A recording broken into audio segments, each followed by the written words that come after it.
Protozoário. Os protozoários são seres eucariontes, unicelulares e heterótrofos.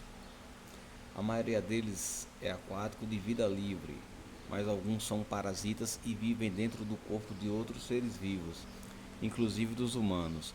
O termo protozoário deriva da palavra em latim proto, primitivo, e zoon, animal, ou seja, animal primitivo.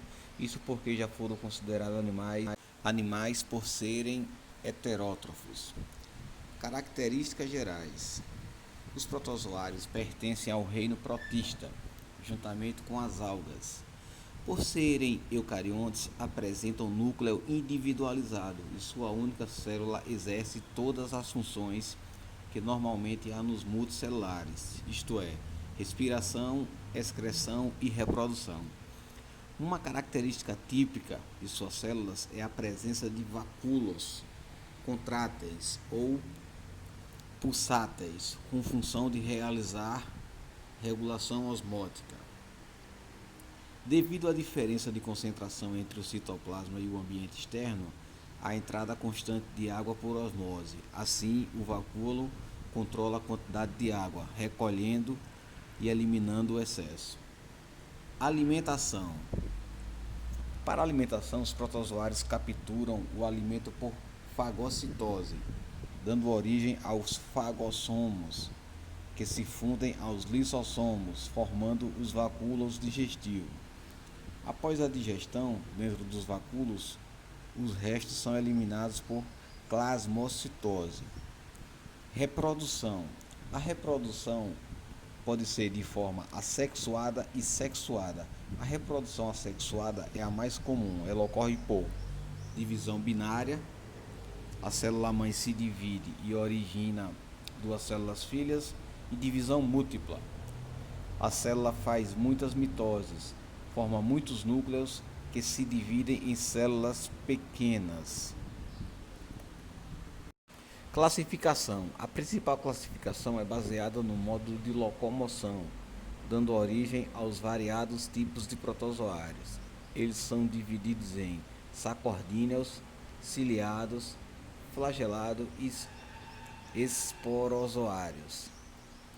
Sacordíneos ou hipópodos são protozoários que usam prolongamento do citoplasma, chamados pseudópodes ou falsos pés, para sua locomoção. Eles fazem parte do filo Rhizopoda. Amebas. Os representantes mais comuns dos sacordíneos são as amebas, sendo em sua maioria de vida livre e habitando água doce. Entretanto, existem espécies comensais que vivem dentro do corpo humano sem causar prejuízos.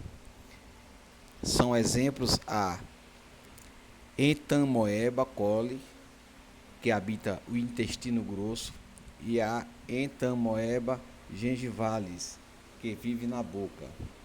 E também existem as parasitas, como a Entamoeba histolícica, que vive no intestino grosso do ser humano e provoca a amebíase.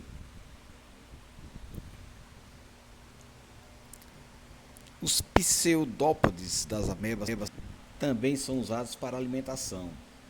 Elas se aproximam do alimento usando os pseudópodes para englobá-los. Depois ele é internalizado e fica envolto por um pedaço de membrana celular, formando uma bolsa chamada fagossomo. Foraminíferos. Os foraminíferos são protozoários do filo Foraminífera, que também locomovem-se por pseudópodes. Eles possuem uma carapaça externa de carbonato de cálcio, com perfurações pelas quais se projetam os finos e delicados pseudópodes. Heliozoários e radiolários. Esses são protozoários do filo Actonopoda. Eles possuem pseudos afilados que se projetam como raios em volta das células. Todos os radiolários são marinhos, enquanto os heliozoários são marinhos ou de água doce. Em comum, apresentam um esqueleto interno de sílica, que torna sua forma bem definida. Ciliados. Os ciliados são protozoários que pertencem ao filo Xylophora e se locomovem por meio de filamentos curtos e numerosos, ou seja, os próprios cílios. A maioria desses organismos tem vida livre. Um caso interessante é a vorticela, um ciliado séssil em formato de sino invertido